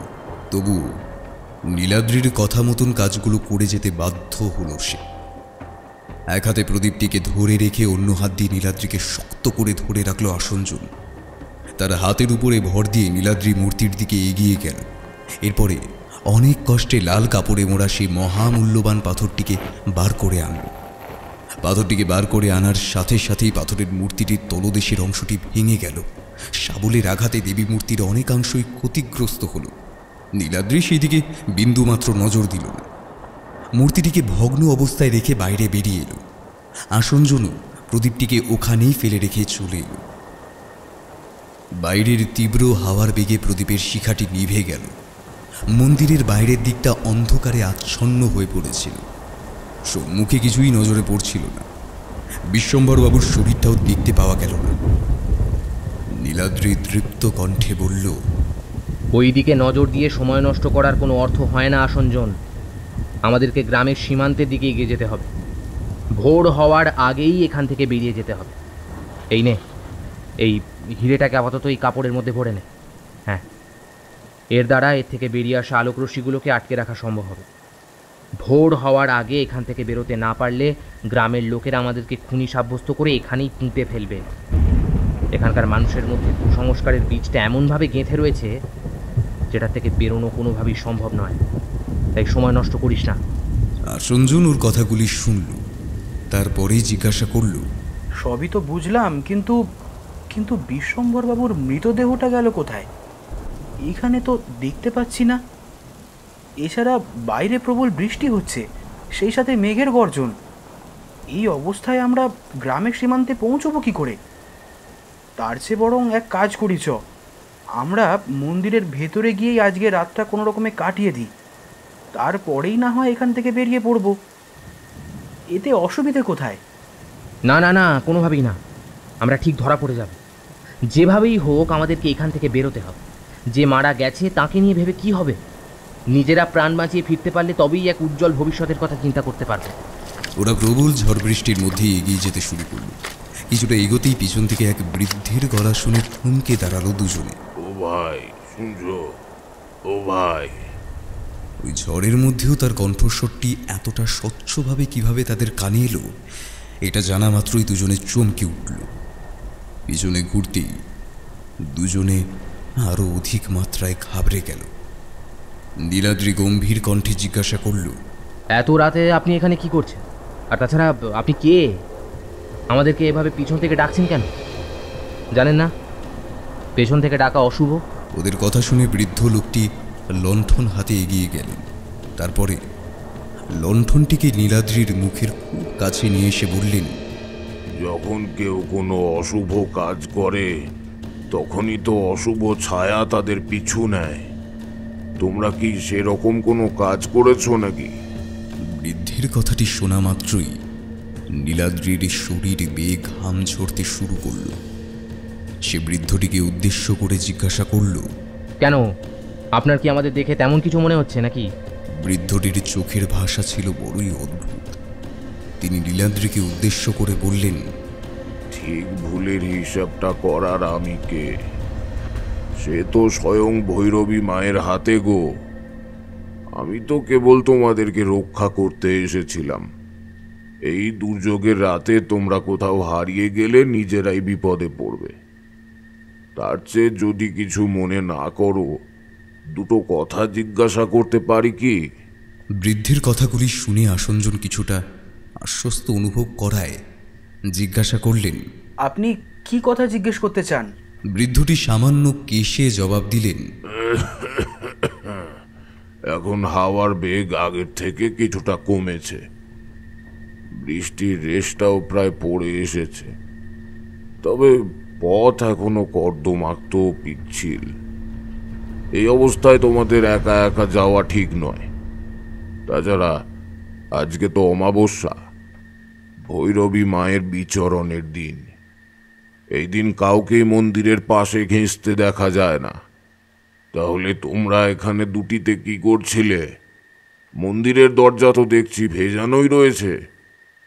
এখানে কি কোনো বিশেষ কাজে এসেছিলে? বৃদ্ধের কথাগুলির মধ্যেই হাজারো প্রশ্নের বীজ লুকিয়েছিল। তিনি কথার ভাঁজেই যে তাদেরকে আবদ্ধ করে রাখতে চাইছিলেন সেটি ক্রমান্বয়ে পরিষ্কার হয়ে উঠছিল। তবু তার অন্তর্নির্হিত অর্থ খুঁজে বার করার কাজ হয়ে উঠছিল আরও কঠিন। তাই সেদিকে কর্ণপাত না করেই নীলাদ্রি বলে উঠল, না না, আমরা আসলে এখানে এসেছিলাম মন্দিরটা ঘুরে দেখতে। বিশ্বম্ভরবাবু, মানে আপনাদের গ্রামের প্রধান, আমাদেরকে এই মন্দিরের দরজা পর্যন্ত এগিয়ে দিয়ে গিয়েছিলেন। আসলে উনিও আমাদেরকে এই অমাবস্যা এখানে আসবার জন্য নিষেধ করেছিলেন, তবে আমাদের জোড়াজুড়িতেই তিনি এখানে আসতে এক প্রকার বাধ্য হন। কিন্তু দেখুন না, আমরাও তাকে কোথাও খুঁজে পাচ্ছি না। উনি কোথায় চলে গিয়েছেন জানি না। এই দুর্যোগের রাতে ওনাকে এতবার করে বলা সত্ত্বেও উনি আমাদের জন্য অপেক্ষা না করেই চলে গেছেন। আমরা এই গ্রামে প্রথমবার এসেছি, কাজেই এখানকার কোনো কিছু সম্পর্কেই সেভাবে ওয়াকিবহল নই। তাই এতটা দুশ্চিন্তাগ্রস্ত হয়েই এখান থেকে বেরিয়ে যাচ্ছি আর কি। বৃদ্ধটি নীলাদ্রির মুখের দিকে তাকিয়ে অদ্ভুতভাবে হাসতে শুরু করল। তার ওই হাসির অস্বাভাবিকত্ব নতুন কোনো বিভীষিকার আভাস বহন করে আনছিল। তিনি পুনরায় লণ্ঠনটিকে নিজের মুখের কাছে ধরে বললেন, ভয় নেই, ভয় নেই। আমি তোমাদেরকে প্রশ্ন করে কোনোভাবেই বিচলিত করব না। এত দুর্যোগের রাতে গ্রাম ছেড়ে না হয় নাই গেলে। এই মন্দিরের পাশেই আমার কুটির রয়েছে, সেখানেই না হয় আজকের রাতটা কোনো রকমে কাটিয়ে দাও। তারপর কালকে সকাল হতেই কলকাতার উদ্দেশ্যে বরং রওনা হয়ে যাবে। আশা করি তোমাদের খুব বেশি অসুবিধা হবে না। লোকটির কথাগুলির মধ্যে কোনো জটিলতা না থাকলেও নীলাদ্রি লোকটিকে এক নজরে বিশ্বাস করতে পারল না। সে সন্দিহান মনটিকে নিয়ে বেশ কিছু প্রশ্ন করতে যাচ্ছিল, কিন্তু তার আগেই বৃদ্ধটি তাকে উদ্দেশ্য করে বললেন, আরে বাবা, এত ভয় পাওয়ার কিছু নেই। আমি বাঘও নই, ভাল্লুকও নই। আমি তোমাদের কোনো ক্ষতি করব না। আমি তোমাদের সম্পর্কে সেইভাবে জানলাম কোথায় যে তোমাদেরকে নিয়ে চিন্তা করব। তোমরা এত রাতে পথ হারিয়ে ফেলবে, তাই ভাবলাম সাহায্যের হাত বাড়িয়ে দিই। আগামীকাল ভোরে আমি না হয় তোমাদেরকে গ্রামের সীমান্ত পর্যন্ত পৌঁছে দিয়ে আসব। আসঞ্জনার কথা না বাড়িয়ে নীলাদ্রিকে বৃদ্ধের কথাগুলো মেনে নেওয়ার জন্য ইশারা করল। বৃদ্ধটিও তাদের ইশারা দেখে বেশ ভালোভাবেই আন্দাজ করতে পারলেন। বেশ, ঠিক আছে, আপনি আমাদেরকে আপনার কুটিরে নিয়ে চলুন, সেখানেই না হয় আজকের রাতটা কাটিয়ে দেবো। পথে যেতে যেতে বৃদ্ধ নীলাদ্রির হাতে থাকা ওই কালো রঙের কাপড়ের দিকে নজর ঘোরালেন। এরপর তাকে জিজ্ঞাসা করলেন, ওতে কি রয়েছে? তোমাদের যদি হাঁটতে অসুবিধা না হয় তাহলে আমাকে দিতে পারো। নীলাদ্রি ব্যঙ্গের হাসি হেসে জবাব দিল, আপনি একই বৃদ্ধ, নিজেকে ঠিকভাবে সামলাতে পারছেন না, আর সেখানে কিনা এই জিনিসটা। কারণ এটা খুবই মূল্যবান জিনিস, এর ভার আপনি বহন করে নিতে পারবেন না, আর এটা নিয়ে নাই বা চিন্তা করলেন। বৃদ্ধ লোকটি নজর ঘুরিয়ে হাত দিয়ে ইশারা করে বললেন, এই এটাই আমার কুটির, এখানেই আমি থাকি। এদিকটায় তেমন একটা কেউ আসে না। মন্দিরের পিছনের দিকে আমি থাকি। তোমাদের যাতে আসতে কোনো অসুবিধা না হয় সেই কারণেই এই রাস্তা দিয়ে নিয়ে এলাম। বৃদ্ধের থাকার জায়গাটি দেখে তারা দুজনেই বেশ ঘাবড়ে গেল। এমন একটি নির্জন জায়গায় একটি কুঠিরে এই বৃদ্ধ লোকটি কীভাবেই বা থাকতে পারেন? বিষয়টি নিয়ে ভাবনা চিন্তার অবকাশ মেলার পূর্বেই সে বৃদ্ধটি তাদেরকে উদ্দেশ্য করে বললেন, কি হলো, তোমরা ওখানে ওইভাবে থেমে গেলে কেন? ভিতরে এসো। এই গরিবের ভিটেতে একবার যে পা রেখেছে সে নিজেকে ধন্য মনে করেছে, আর তোমরা তো হলে আমার কাছের মানুষ। এসো এসো, ভিতরে এসো। ওরা বৃদ্ধের কথা মতন কুটিরের ভিতরে প্রবেশ করল। কুটিরে প্রবেশের সাথে সাথেই বৃদ্ধের আচরণের মধ্যে ঈষৎ পরিবর্তন পরিলক্ষিত হল। লণ্ঠনটিকে খাটের পাশে সোজা করে দাঁড় করিয়ে রাখলেন বৃদ্ধ। এরপর ওদের দুজনের উদ্দেশ্যে একটি শতরঞ্চি পেতে দিলেন। জায়গাটি আয়তনে ছোট হলেও বেশ কিছু মানুষের বসার ক্ষেত্রে উপযুক্ত ছিল। বৃদ্ধের কাশির মধ্যেও এক চাঞ্চল্যকর অনুভূতির পরিচয় পাওয়া যাচ্ছিল। তিনিও লণ্ঠনের আলোয় সোজাসুজি বসলেন। বৃদ্ধের চেহারার একপাশের অংশটি সামান্য আলোকিত হয়ে ওঠায় বেশ পরিষ্কারভাবেই ওনার মুখমণ্ডলটি প্রতীয়মান হচ্ছিল। ওই বুদ্ধিদীপ্ত চোখ দুটির আড়ালে যে কোনো এক রহস্য লুকিয়ে রয়েছে সেটি আপাত দৃষ্টিতে ভালোভাবেই আন্দাজ করতে পারল দুজনে। বৃদ্ধের সম্মুখ দর্শন লাভের কিছুক্ষণ পরেই তিনি ওদের দুজনকে উদ্দেশ্য করে বললেন, কিছুই তো পেটে পড়েনি, মুখ দেখেই আন্দাজ করতে পারছি। বৃদ্ধের এই দূরদৃষ্টি এক নতুন আশঙ্কার উদ্রেক ঘটালো তাদের মধ্যে। মুখ পড়ে এতটা আন্দাজ করার ক্ষমতা যে এই বয়সেও কারো থাকতে পারে সেটি ছিল সর্বাপেক্ষা অবাক করার মতো বিষয়। বৃদ্ধটির চকিত দৃষ্টি কোনো কিছু ধারণার পূর্বেই তাদের দিকে নিরীক্ষিত হলো। তা ভুল কিছু বলিনি, তাই না? দাঁড়াও দাঁড়াও, তোমাদের জন্য সামান্য কিছু আহারের বন্দোবস্ত করি। আমার বাড়িতে পূজার ফলমূলই কিন্তু বেশি থাকে। এই দেবীর প্রসাদী ফলমূলের একটা ভাগ ওই মন্দিরের তরফে আমার ভিটেতেও জমা হয় আর কি। হ্যাঁ, সেই দিয়েই পেটের কাজটা দিব্যি চলে যায়। তোমাদের যদি কোনো আপত্তি না থাকে তাহলে। বৃদ্ধের মুখে কথাগুলি শুনে সংকোচ বোধ করল না কেউই। না না, ঠিক আছে, আপনি আমাদের জন্য যেটুকুর ব্যবস্থা করবেন সেটাই আমাদের কাছে অনেক বড় পাওনা। কাজেই এভাবে আমাদের বলবেন না। বৃদ্ধের চোখ দুটি লণ্ঠনের আলোয় চকচক করে উঠল। তিনি স্থান ত্যাগ করে পিছনের দিকে অন্ধকারের কোণা ঘেঁষে এগিয়ে গেলেন। ওনাকে দেখতে না পাওয়া গেলেও হাঁটার শব্দটি কানে এলো দুজনের। সেই সাথে ঘটি বাটি নাড়ানোরও শব্দ হল। কয়েক মিনিটের ব্যবধানের পরে বৃদ্ধ পুনরায় প্রকট হলেন। তাদের সামনে ফলের সমাহারে সাজানো একটি থালা অর্পণ করে বললেন, খেয়ে নাও, খেয়ে নাও। ভৈরবী মায়ের চরণে নিবেদিত ভোগ। দেবীর কাছে নিজেদের সমর্পণের পূর্বে এই ভোগ খেয়ে নিজেদের পরিশুদ্ধ করে তোলো, না হলে যে দেবী তোমাদের অর্ঘ্যে সন্তুষ্ট হবেন না। এই কথাগুলি বলার সময় বৃদ্ধের দৃষ্টি নিবদ্ধ ছিল নীলাদ্রির পাশে রেখে দেওয়া ওই কাপড়ের পুটলির দিকে। ওই পুটলিটিকে উদ্দেশ্য করেই তিনি নির্দ্বিধায় কথাগুলো বলেই যাচ্ছিলেন। বিষয়টি নীলাদ্রির নজরে না পড়লেও আসনজনকে বেশ অনেকটাই আশঙ্কায়িত করে তুলেছিল। বৃদ্ধের স্মৃতিভ্রষ্ট করবার প্রয়োজন অনুভূত হওয়া মাত্রই আসনজন বৃদ্ধকে উদ্দেশ্য করে বলল, আচ্ছা, আপনার কথার অর্থটা ঠিক আন্দাজ করতে পারলাম না। আমরা আবার কি দেবীকে অর্ঘ্য নিবেদন করব? আমরা তো কেবল ওনার দর্শনের অভিলাষ নিয়ে এখানে পদার্পণ করেছিলাম। এর মধ্যে অর্ঘ্য নিবেদনের তো কোনো প্রসঙ্গ নেই। বৃদ্ধ পুনরায় পূর্বের স্থানটি দখল করে বসলেন। দেওয়ালের ছায়াটি শরীরের তুলনায় দীর্ঘ হওয়ার দরুন উভয়েরই চোখ গেল সেদিকে। আচ্ছন্ন দৃষ্টিতে কোলাহলহীন নিষ্প্রাণ একটি পরিবেশের সাক্ষী হয়ে থাকতে চাইল বাইরের প্রকৃতি। ঝিরিঝিরি বৃষ্টির শব্দের পাশাপাশি হালকা মেঘের গর্জনও শোনা যেতে লাগল। বৃদ্ধের নিকট ছুঁড়ে দেওয়া প্রশ্নগুলোর আদেও কোনো সদুত্তর পাওয়া সম্ভব কিনা জেনেই আসনজন পুনরায় জিহ্বাকে কষ্ট দিল। দীর্ঘ রজনী অতিবাহিতের নামে কলঙ্কিত এই ভূমি রাতের আধার আলাদা লিপ্সার আখ্যান সাজিয়ে রাখে। আপন হয় পর, আর পরের মাঝেই আপন খুঁজে চলা জীবনের শেষ সময়ের আখ্যান। তবে কি অন্য কথা বলে?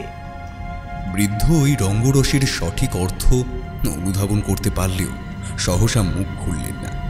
তিনি আসনজনকে উদ্দেশ্য করে বললেন, প্রতিটি নিস্তব্ধতার একটা আলাদা কাহিনী থাকে, প্রতিটি একাকিত্বের একটা আলাদা রহস্য থাকে।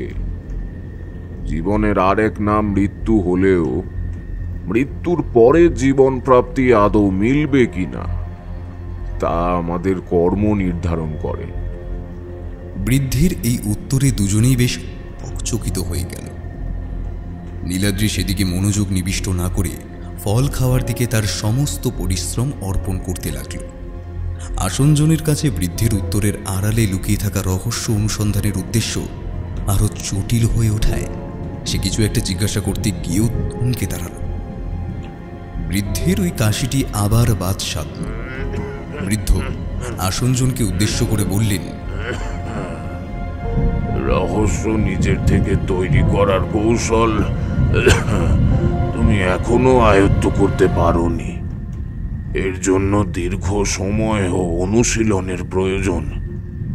এই গ্রামে এসে পড়েছ, অথচ এখানকার কাহিনী সম্পর্কে আদৌ কিছুই জানো না। হয়তো লোককথার উপর ভিত্তি করেই সবটা জানার চেষ্টা করেছ। যদি খুব ভুল না করি তাহলে এটাই সত্যি, তাই না? বেশ, তো আপনার যখন এই জায়গাটার সাথে এতটাই নির্লিপ্ত ভালোবাসা মিশে রয়েছে, তখন আমাদেরকে এই স্থানের প্রকৃত ইতিহাসের সাথে পরিচয় করাতে আশা করি আপনার কোনো অসুবিধা হবে না। আমরাও তাহলে আপনার মুখনিসৃত বাণীকেই সত্যি বলে মেনে নেব। দেখাই যাক কিছু অজানা থেকে গেছে কিনা। আমাদের জানা ও অজানার ভিড়ে আপনি কোথাও মিশে রয়েছেন কিনা তা আপনার কথাগুলোই না হয় প্রমাণ করে দেবে। বিষয়টি এখন আর কেবল প্রমাণের উপরে দাঁড়িয়ে নেই, সত্যতা অনুশীলনের পথে এগিয়েছে। বেশ, তোমরা যখন এতটাই আগ্রহী, তখন আমি অবশ্যই এই গ্রামের প্রাচীন ভৈরবী মন্দিরের ইতিহাস তোমাদের সামনে তুলে ধরব। তবে এই কাহিনীর অন্তিম অধ্যায় পর্যন্ত তোমাদেরকে মনোযোগ সহকারে শুনতে হবে। হ্যাঁ, কাহিনীটির শেষ রচনা যে আমার হাতেই হবে। বৃদ্ধির এই হাসি অলৌকিক রহস্যের অনুসন্ধানের কারণ খুঁজে বার করবার ক্ষেত্রে এক বিশেষ দৃষ্টান্ত বহন করছিল। আসনজন ও নীলাদ্রির কাছে এই হাসির অন্তর্নিহিত রহস্য অনুসন্ধানের চেয়েও এর সাথে জড়িয়ে থাকা অজানা ইতিহাসের রহস্য অনুসন্ধানের কাজ ছিল অনেকটাই জরুরি। নীলাদ্রি বৃদ্ধ ব্যক্তিটিকে উদ্দেশ্য করে বললেন, আচ্ছা বেশ, আপনি তাহলে শুরু করুন। এমনিতেই আর কিছুক্ষণের মধ্যেই হয়তো ভোর হয়ে যাবে, তারপর তো আমাদেরকে বেরোতে হবে। তার আগে না হয় এই কাহিনীর রসাস্বাদন করে নেওয়া যাক। খাওয়া দাওয়া শেষ করে নীলাদ্রি ও আসনজন গুছিয়ে গল্প শুনতে বসল। বৃদ্ধ নিজের অজান্তেই হোক কিংবা দায় মেটানোর উদ্দেশ্যে ওই লণ্ঠনের আলোটিকে সামান্য পিছনে সরিয়ে রাখলেন। গোটা জায়গাটিতে আলো আধারের অবিরাম নিশ্চল খেলা বিরাজ করতে শুরু করল। বৃদ্ধ শুরু করলেন সেই কাহিনীর সারসংক্ষেপ। তখন 1935 সাল। এই গ্রামের প্রধান আধিকারীর পদে আসীন ছিলেন জমিদার রুদ্রনারায়ণ বাচস্পতি মহাশয়। গোটা গ্রামের উপরেই তার একচ্ছত্র আধিপত্য প্রতিষ্ঠিত ছিল। শাসনাধীনে থাকলেও কোনো রাজা কিংবা জমিদারের পক্ষে সেই প্রদেশের ভাগ্য নির্ধারণের কাজ সম্ভব হয় না।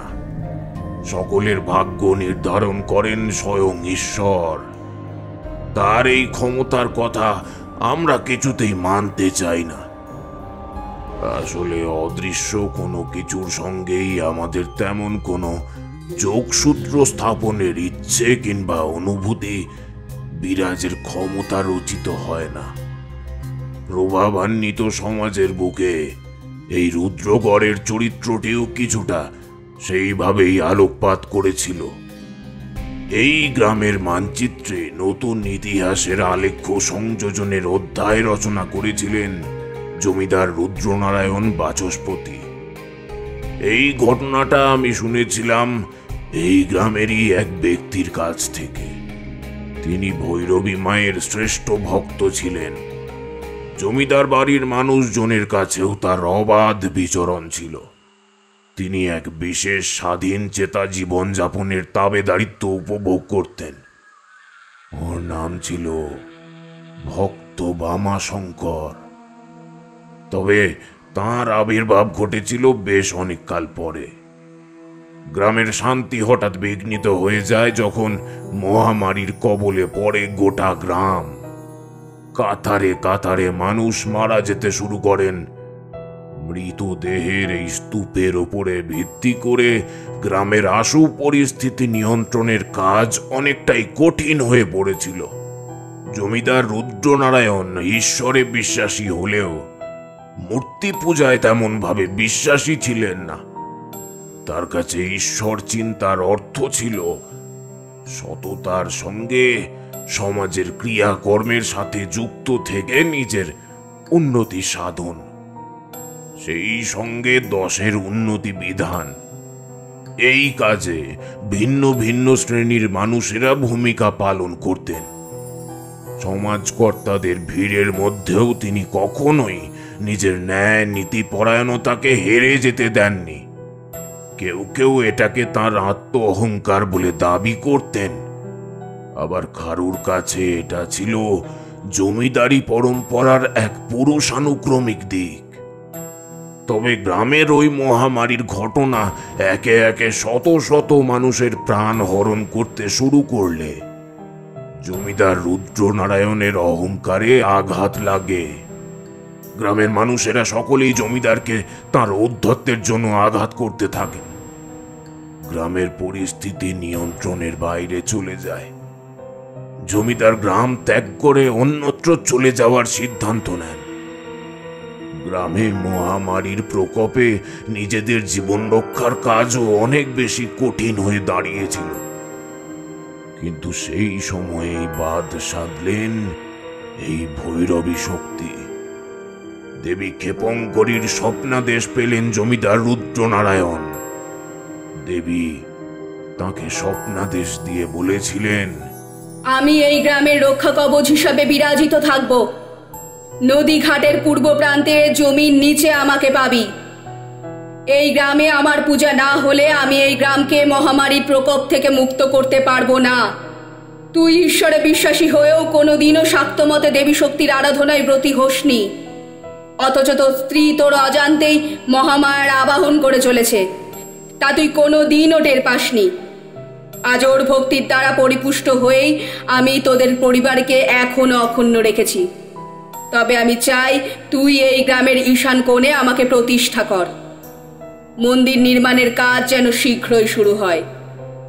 আজ থেকে ঠিক 5 মাসের মাথায় যে অমাবস্যা পড়বে সেই তিথিতেই আমার অভিষেকের কাজ সম্পন্ন করবি। আমার পূজা সম্পন্ন করবে বামা শঙ্কর। সে ঠিক সময় গ্রামের উপকণ্ঠে এসে উপস্থিত হবে। তার হাতেই বিধি মেনে পূজার কাজ সম্পাদন করবি তুই।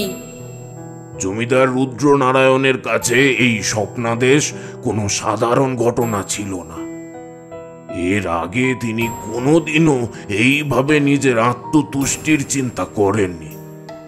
এই প্রথমবার দেবীর সুচিন্তিত দর্শন লাভ তার মনের উপরে সর্বাধিক পর্যায়ে নিজের প্রভাব বিস্তারে সক্ষম হয়েছিল। আর সেটাই ছিল গ্রামের ভবিষ্যৎ পরিবর্তনের সর্বাপেক্ষা গুরুত্বপূর্ণ প্রেক্ষাপট। রুদ্রনারায়ণের কাছে তখন ঈশ্বরের প্রতি রাগ বিদ্বেষের আর কোনো অর্থ রইল না। হয়তো সময়ও তেমনটাই দাবি করেছিল। তাই শাসনের চেয়ে ভক্তির সাগরে ডুবে যাওয়াকেই তিনি তার সর্বোৎকৃষ্ট দায়িত্ব হিসাবে মেনে নিয়েছিলেন। ভৈরবীর পদলেহন অনুযায়ী নির্দিষ্ট স্থান থেকেই দেবী মূর্তি উদ্ধার করা হলো। তারপর দেবীর নির্দেশ অনুসারেই 5 মাসের মধ্যেই গ্রামের ঈশান কোণে ভৈরবী ক্ষেপঙ্করীর মন্দির নির্মাণ করলেন জমিদার রুদ্রনারায়ণ। এই খবর গ্রামের বাইরেও পৌঁছে গেল। দলে দলে ভক্তেরা দেবীকে দর্শন করবার জন্য এগিয়ে আসতে লাগলেন। সাধারণ মানুষের কাছে দেবী হয়ে উঠলেন মহৎ ফলদায়িনী। তার এই স্থিত রূপের বর্ণনা দেওয়ার ক্ষেত্রে মানুষ ক্লান্ত হতো না। দেবীকে যে মূর্তির নেপথ্যে প্রতিষ্ঠিত করবার দায় বহন করেছিলেন জমিদার, সেই মূর্তি প্রতিষ্ঠার পূর্বেই ভেঙে যাওয়ায় তিনি দেবীকে একটা বিশেষ ছাঁচে ঢেলে তার এক আদি রূপ প্রতিষ্ঠা করলেন। এই আদি রূপের সঙ্গে দৃশ্যমান দেবীর রূপের এক সবিশেষ সাদৃশ্য ছিল। এই কারণে এই দেবী রূপের মাহাত্ম্য সাদৃশ্য ও বৈসাদৃশ্যের মধ্যবর্তী স্থানে অবস্থান করেছিল। মানুষের কাছে দেবী ক্ষেপঙ্করী এক বিশেষ মহিমায় প্রতিষ্ঠিত হয়েছিলেন। এই সময়ে গ্রামের শীর্ষস্থানীয় নেতারা এক ব্রাহ্মণকে দেবীর পূজার কাজ সম্পাদনের দায়িত্ব দিতে চেয়েছিলেন, কিন্তু সেই সময়ে কেউই তেমন উপযুক্ত স্তরে আসীন ছিলেন না। ফলে গ্রামে শোরগোল পড়ে গেল। এই সময় ওই আগে যা বলছিলাম, গ্রামের সীমান্তে এক বামাচারী ব্রাহ্মণ এসে উপস্থিত হন। গ্রামের মানুষেরা তার সঙ্গে পূর্ব পরিচিত না হওয়ায় কেউই তাকে ওই পূজার কাজ সম্পাদনের দায়িত্ব নিতে দিলেন না। তবে জমিদার রুদ্রনারায়ণের নেপথ্যে এই কাজ শেষমেশ সম্পাদিত হয়। বামা শঙ্করকে পূজারীর ভূমিকায় গ্রহণ করা হয়েছিল। তিনি নিজের অজান্তেই ওই গ্রামে এসে হাজির হয়েছিলেন। একজন দরিদ্র ব্রাহ্মণের কাছে দেবীর মহিমা প্রচারের থেকে কোনো কিছুই অধিক গুরুত্ব লাভ করতে পারেনি। তার হাতে পূজা পাওয়ার সঙ্গে সঙ্গেই গ্রামের মহামারীর পরিবেশ পরিবর্তিত হয়ে যায়। সাধারণ মানুষ বিধি বলে পূজার কাজ সম্পাদনের সঙ্গে সঙ্গেই দেবীর মাহাত্ম্য চারিদিকে ছড়িয়ে পড়তে শুরু করে। তবে এই সময়ে জমিদার রুদ্রনারায়ণ হঠাৎ অসুস্থ হয়ে পড়েন। দেবী পুনরায় তাকে দেখা দিয়ে বলেন, যতদিন না পর্যন্ত এই গ্রাম সম্পূর্ণরূপে মহামারীর কবল থেকে মুক্তি পাচ্ছে, ততদিন পর্যন্ত আমার পূজার উপাচারের দায়িত্ব তোর ওপরেই অর্পিত থাকবে। তুই যদি এই কাজে অসম্পূর্ণতা রাখিস বা নিজের দায়িত্ব পালন থেকে দূরে থাকিস, তবে ঘোর অনর্থ নেমে আসবে। তোকে নিজের কর্মের প্রায়শ্চিত্ত হেতু জীবিত থেকে আমার দায়ভার বহন করতেই হবে, না হলে এই কাজ অসম্পূর্ণ থেকে যাবে। আমি তবে ভৈরবী রূপ পরিত্যাগ করে পিশাচের রূপ ধারণ করব। এই স্বপ্নাদেশ পাওয়ার সঙ্গে সঙ্গেই জমিদার রুদ্রনারায়ণ আরো ভয় পেয়ে যান। তিনি বামা শঙ্করের কাছে সেদিন গোটা বিষয়টা খুলে বলবার অভিপ্রায়ে এগিয়ে আসছিলেন। ঠিক সেদিন রাতেই গ্রামে ডাকাত পড়ল। রঘু ডাকাতের প্রকোপে পার্শ্ববর্তী গ্রামগুলি তখন অনেকটাই ক্ষতিগ্রস্ত হয়ে পড়েছিল। এই ডাকাত দলের সর্দার ছিল রঘু। সে নিজেই কালী মায়ের বড় ভক্ত ছিল। এর পাশাপাশি সে নিজেই মাতৃ সাধনার দ্বারা বিশেষ ফল লাভ করেছিল। রুদ্রগড়ের ইতিহাসে যে ঘটনাটার কথা কেউ জানতেন না, সেটা হলো এখানকার নীলমণি হীরের কাহিনী। জমিদার রুদ্রনারায়ণ বংশ পরম্পরায় যথেষ্ট উদার মনস্ক হওয়ায় অর্থের বা অন্য কিছুর লোভ মোহ তাকে কোনোদিনও অন্ধ করে দেয়নি। দেবী মূর্তি উদ্ধারের সময়ে তিনি এই নীলমণি হীরের সন্ধান পেয়েছিলেন। দেবীর বাম আঙুলের তলদেশের একটি লাল কাপড়ের মধ্যে এই হীরেটা সুরক্ষিত ছিল। দেবী নিজেই রুদ্রনারায়ণকে নির্দেশ দিয়েছিলেন এই হীরেটিকে মূর্তির সঙ্গেই প্রতিষ্ঠিত করার জন্য। দেবীর এই আদেশের কথা জমিদার রুদ্রনারায়ণ কাউকেই জানতে দেননি। তিনি মূর্তি প্রতিষ্ঠার সঙ্গে সঙ্গেই দেবীর পদতলে ডান দিকের নিচের অংশে বিধি মেনে মন্ত্রপাঠের মধ্যে দিয়েই এই হীরেটিকে প্রতিষ্ঠা করেছিলেন। দেবী সেই থেকে অর্ধচন্দ্রাকার রূপে ওখানেই বিরাজিতা হয়ে নিজের ক্ষমতা বিস্তারের কাজ আরম্ভ করেছিলেন। দেবী ক্ষেমঙ্করী কোনো সাধারণ দেবী ছিলেন না। মা দুর্গার অনন্ত রূপের আধার হিসাবে এই পৃথিবীতে তিনি তার শক্তির বিস্তার ঘটিয়েছিলেন। সমুদ্র মন্থনের সময়ে উত্থিত হলাহল পানের পরেই মহেশ্বর ক্লান্ত হয়ে পড়েন। তখন মা কালী 5টি রূপে বিভক্ত হয়ে সেই হলাহল পান করেছিলেন। দেবীর এই 5 রূপের মধ্যে ছিলেন তারা, কমলা, বগলা, রুদ্রাক্ষী, ব্রহ্মস্বরূপা ও ক্ষেপঙ্করী। এই রূপগুলো মা কালীর আদি অনন্ত রূপের প্রধান শক্তিধারী রূপের আধার হিসাবে নিজের মহিমা বিস্তার করেছিল। সেই সময়ে সমুদ্র মন্থন থেকে উত্থিত নীল নাগ, যাকে বাসুকীর বংশজ বলে মনে করা হয়, তিনি তার হলাহল নিক্ষেপণের মাধ্যমে একটা গোলাকার পিণ্ডের সৃষ্টি করেছিলেন। সেই পিণ্ড একত্রিত হয়ে একটি বিশেষ মণিতে রূপান্তরিত হয়েছিল। এটাকে নীল নাগের শিখণ্ড রূপ বলেও বর্ণনা করা হয়ে থাকে। এই রূপের আধীন ছিলেন ব্রহ্মা, বিষ্ণু আর মহেশ্বর। তাদের আদেশেই দেবী ক্ষেপঙ্করীকে এই হীরেটি রক্ষার দায়িত্ব অর্পণ করা হয়েছিল।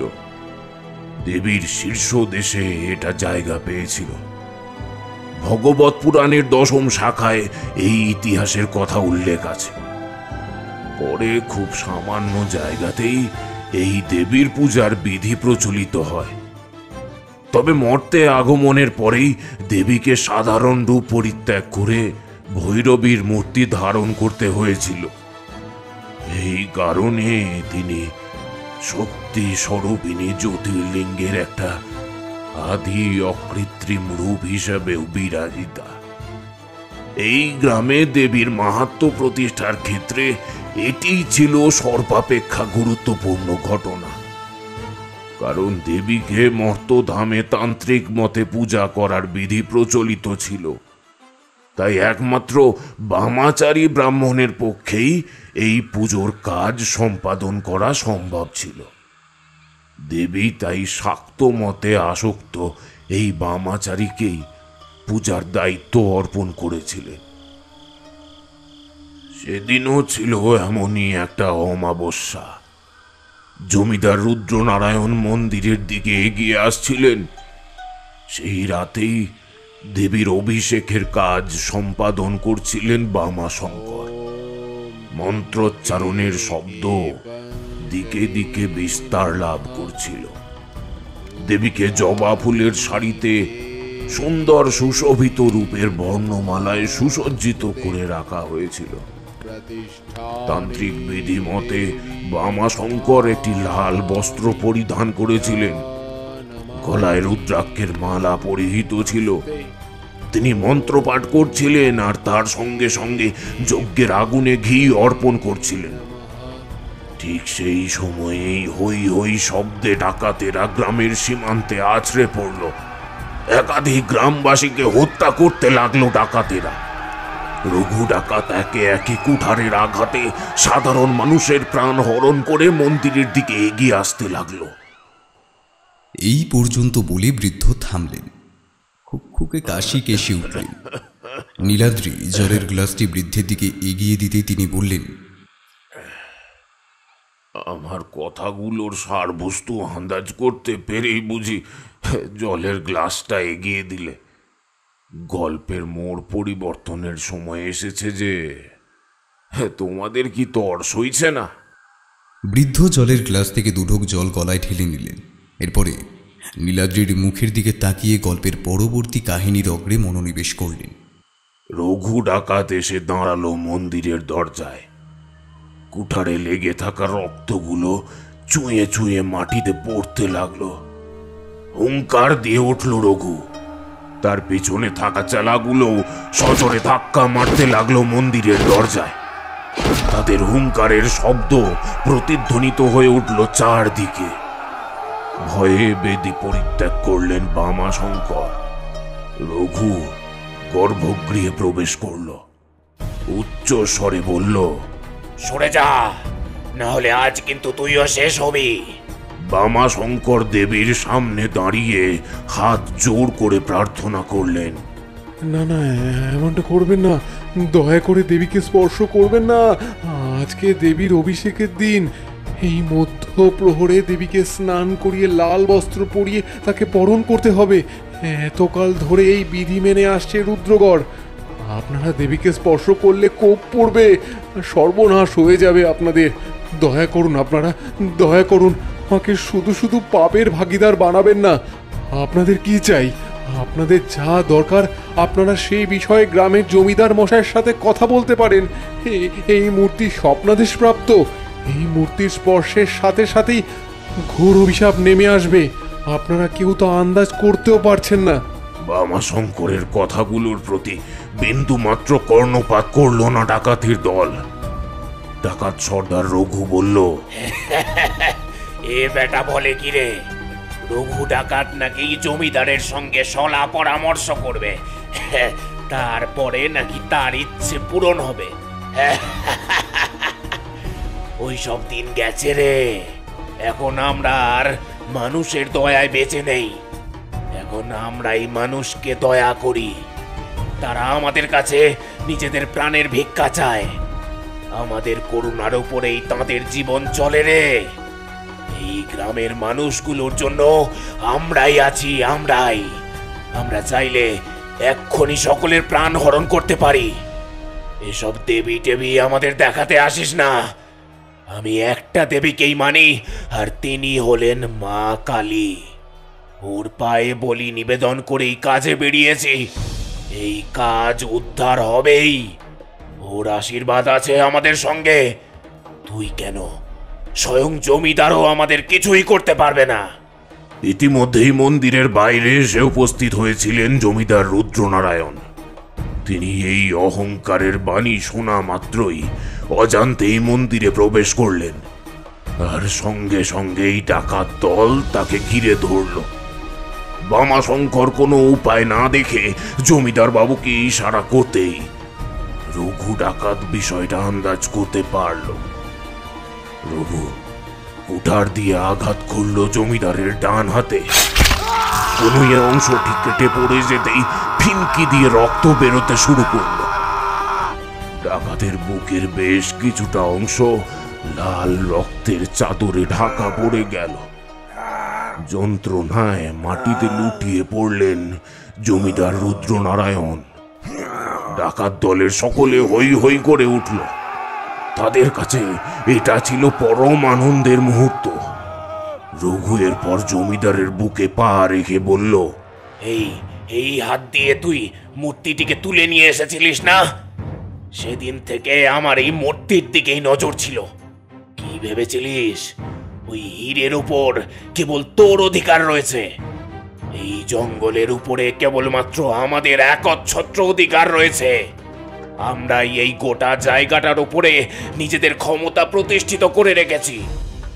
আর সেখানে তুই কিনা আমাদেরকেই বঞ্চিত করে এত মূল্যবান সম্পত্তিকে নিজের কাছে নিয়ে এসে রেখেছিস। জানিস না, আগে আমরা সব পাবো, তারপরেই সেটি সাধারণের কাছে যাবে। একমাত্র মা কালী ব্যতীত আর কেউই পূজা পাওয়ার যোগ্য নন। তুই শুধু এই হীরেটাকে লুকিয়ে রাখবার উপায় খুঁজছিলিস, আর সেই জন্যই মূর্তিটা এখানে এনে রেখেছিস। যে হাতে তুই এই অপকৃত্য সম্পাদন করেছিলি, আজ দেখ সেটি তোর শরীর থেকে আলাদা হয়ে মাটিতে গড়াগড়ি খাচ্ছে। এবার বুঝলি তো, ঈশ্বর বলে কিছুই নেই। আমরাই এই গ্রামের ঈশ্বর। আজকে কি তোর প্রজারা কেউ তোকে রক্ষা করবার জন্য এগিয়ে এসেছে? দেখ সকলেই থরথর করে শুধু কাঁপছে, আর তুই শুয়ে কাতরাচ্ছিস। এবার তোর চোখের সামনেই আমরা এই হীরেটাকে নিজের সঙ্গে নিয়ে যাব। দেখি তোর দেবীর শক্তি কত আমাকে আটকায়। কথাগুলো শেষ করে মূর্তির দিকে এগিয়ে যেতে লাগলো ডাকাত সর্দার রঘু। বামা শঙ্করকে কুঠারের পেছন দিকটা দিয়ে সজোরে আঘাত করলো রঘু। মাথায় চোট লাগায় অসহ্য যন্ত্রণায় কাতর হয়ে বাইরে বেরিয়ে এলেন বামা। সাহায্যের জন্য এদিকে ওদিকে ছুটে প্রার্থনা করতে লাগলেন, কিন্তু কেউ এগিয়ে এলো না। রক্ত শূন্য হয়ে মারা গেলেন জমিদার। বামাচরণের চোখের সামনেই ঘটে চলেছিল অনর্থ। তিনি রঘু ডাকাতকে সেই কুঠারটি দিয়ে দেবীর পায়ের অংশে সজোরে আঘাত করতে দেখলেন। সঙ্গে সঙ্গে দেবী মূর্তির অর্ধেক অংশ ভেঙে গেল। নিচের ফাটল থেকে বেরিয়ে এলো এক প্রবল নীলাভ আলোক রশ্মি। গোটা জায়গাটা নীলাভ জ্যোতির্ময়ী ছটায় উদ্ভাসিত হয়ে উঠল। রঘুর হাসির শব্দ আরো বেড়ে উঠল। সে ওই হিরেটিকে নিজের হাতে তুলে নিল, কিন্তু তারপরেই বদলে গেল প্রকৃতির রূপ। দেবী শক্তি প্রকট হলেন। দেবীর ওই অর্ধভঙ্গুর শরীরের ভিতর থেকে এক প্রবল জ্যোতি ঠিকরে বেরিয়ে আসতে লাগলো। সামনে কিছুই আর দেখতে পাওয়া গেল না। মন্দিরের গর্ভগৃহের মধ্যে অট্টহাসির শব্দ প্রভাব বিস্তার করল। অজ্ঞাত কোনো এক শক্তির উপস্থিতি লক্ষ্য করা গেল। ডাকাতেরা সকলেই ভয়ে আতঙ্কে গর্ভগৃহ থেকে বাইরে বেরিয়ে এলো। পিছনে তাকাতেই দেখল মন্দিরের দরজাটা নিজের থেকে বন্ধ হয়ে গেছে। বাইরে প্রবল বেগে ঝড় উঠল। অমাবস্যার কালো রাতের ঘেরাটপের মধ্যেই শোনা যেতে লাগলো রঘু ডাকাতের আর্তনাদের শব্দ। বামা শঙ্কর মন্দিরের সামনে দাঁড়িয়ে গোটা বিষয়টার সাক্ষী হিসাবে সবটা দেখতে লাগলো। প্রচন্ড জোরে মেঘ গর্জন করে উঠল।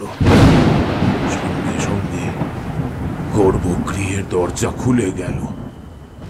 সকলে যা দেখল নিজের চোখে যেন বিশ্বাস করতে পারল না। দেবী দাঁড়িয়ে আছে সামনে। দেবী নিজের রূপে মন্দিরের বাইরে প্রকট হলেন। তার এক হাতে সুবিশাল খাঁড়া, রক্তচন্দ্রনের তিলকে পরিবেষ্টিত ছিল সেই খাঁড়ার ধারালো দিকটি, আর বাম হাতে শোভা পাচ্ছিল স্বয়ং রঘু ডাকাতের কাটা মাথা। তার শরীরটা তখনও গর্ভগৃহের ভেতরেই ছটফট করছিল। দেবীকে সামনে দেখে সকলেই ভয়ে থরথর করে কাঁপতে লাগলো। অমাবস্যার ঘোর কাটার আগেই দেবীর উপাচারে বাধা পড়েছিল, আর পূর্বের বিধি অনুযায়ী তান্ত্রিক মতে হয়ে আসা পূজার উপাচার বাধাপ্রাপ্ত হলে দেবী পিশাচিনীতে পরিণত হবেন, এমনটাই উল্লিখিত ছিল। সকলেই চোখের সামনে দেবীর সেই রুদ্র রূপ পরিদর্শন করলেন। এরপর শুরু হলো দেবীর রুদ্র নৃত্য। বজ্রপাত হতে লাগলো মুহুর্মুহু। সেই সঙ্গে দেবীর নৃত্যের পদধ্বনির শব্দ আকাশ বাতাস মুখরিত করে সকলের হৃদয়ে এসে বিঁধতে শুরু করলো। দেবী একে একে সকলের শিরচ্ছেদ করতে লাগলেন। চোখের পলক পড়ার আগেই নিঃশেষিত হয়ে গেল ডাকাত দলের সবাই। দেবীর হাতে জড়ো হয়েছিল সকলের কাটা মাথাগুলো। দেবী তারপর হুঙ্কার ছাড়লেন, আর একটা একটা করে কাটা মাথাগুলো চাতালে ছুঁড়ে ফেলে দিলেন। দেবীর হুঙ্কারের শব্দে আকাশের মধ্যভাগ থেকে বিচ্ছুরিত হতে লাগলো প্রখর জ্যোতি। সেই জ্যোতির প্রভাবে গোটা মন্দির প্রাঙ্গণ আলোয় আলোকিত হয়ে উঠল।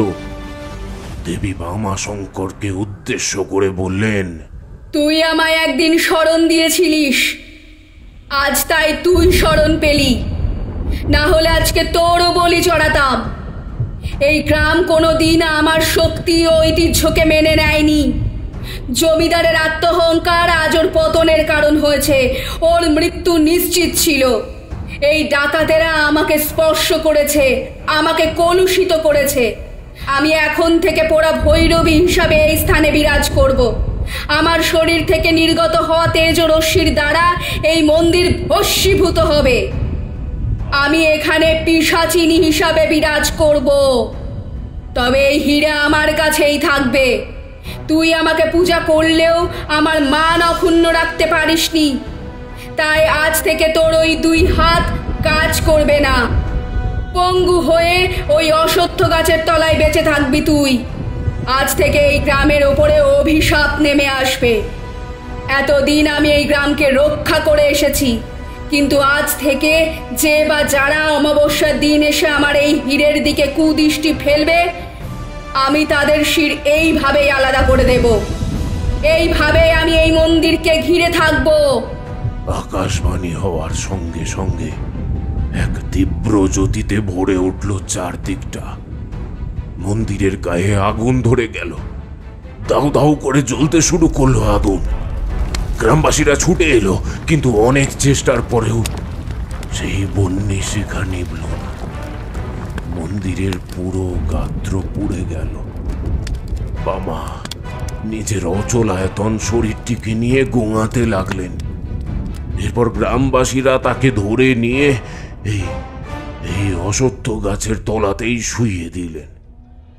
শুধু বাক শক্তি ছাড়া তার শরীরে কিছুই অবশিষ্ট ছিল না। শরীরটিকে চালনা করবার মতো সব শক্তি দেবীর অভিশাপে সমাপ্ত হয়ে গিয়েছিল। বামাকে গ্রামবাসীরা দেবীর কোপের শিকার মনে করে ওই অশ্বত্থ গাছের তলাতেই রেখে দিলেন। কেউ তাকে আর ওই জায়গা থেকে সরিয়ে নিয়ে গেল না। বামা ওইখানে বসে বসে জীবনের শেষ দিন পর্যন্ত চোখের জল ফেলেছিলেন। গ্রামবাসীদের মধ্যে কেউ না কেউ তাকে প্রতিদিন খাবার দিয়ে আসতো। এই ঘটনার পরে জমিদার পরিবারের কেউই আর বেশি দিন বেঁচে থাকেননি। দেবীর কোপে তাদের বংশ নির্বংশ হয়ে গিয়েছিল। কথাগুলো শেষ করলেন সে বৃদ্ধ। বাইরে তখনও মাঝে মাঝে শুকনো মেঘের ধাক্কা লেগে বজ্রধ্বনির শব্দ শুনতে পাওয়া যাচ্ছিল। নীলাদ্রি ও আসঞ্জন স্থির দৃষ্টিতে তখনও সেই বৃদ্ধের দিকে চেয়েছিল।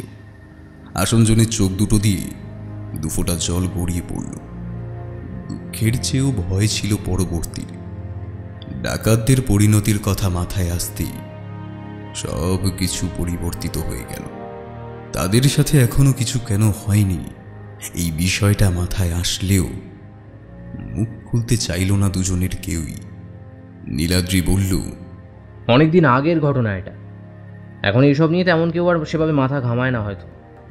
আমরাও মন্দির গাত্রের ওই পোড়া বিষয়টা লক্ষ্য করেছিলাম। প্রধানকে এই বিষয়ে জিজ্ঞাসাও করেছিলাম, কিন্তু তিনি আমাদেরকে কিছুতেই এই ঘটনার কথা জানাতে চাননি। সকলে এই ঘটনার কথা জানে না, তাই জানাতে চাইনি।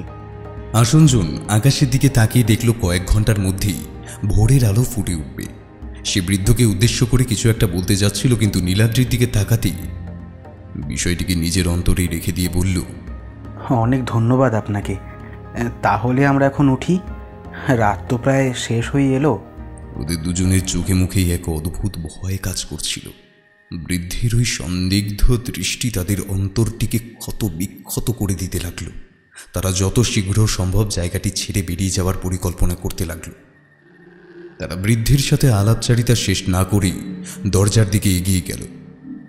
দরজাটিকে খোলবার চেষ্টা করেও কিছুতেই খুলতে পারল না। ঠিক সেই সময় তাদের শরীর বেয়ে হিমেলের রক্তের স্রোত বয়ে গেল। হঠাৎ এক দিব্য কণ্ঠস্বর ভেসে এলো, আমি কিভাবে এত কিছু জানলাম সেটা তো কেউ জিজ্ঞাসা করলি না। ওই বামার সাথে আমার সাক্ষাৎ হলো কি করে সেটাও তো কেউ জানতে চাইলি না রে। আমার গল্প এখনো শেষ হলো কোথায়? ওই পাথরটা যখন কাউকেই নিয়ে যেতে দিইনি, তখন তোরা কিভাবে নিয়ে ফিরবি? কথাগুলো কানে গেলেও পিছনে ফিরে তাকানোর সাহস করল না কেউই। থ থরথর করে কাঁপতে লাগলো দুজনেই। অট্টহাসিতে ফেটে পড়ল সেই কুঠির। জ্যোতির্ময়ী আলোর ছটায় উদ্ভাসিত হতে লাগলো চতুর্দিক।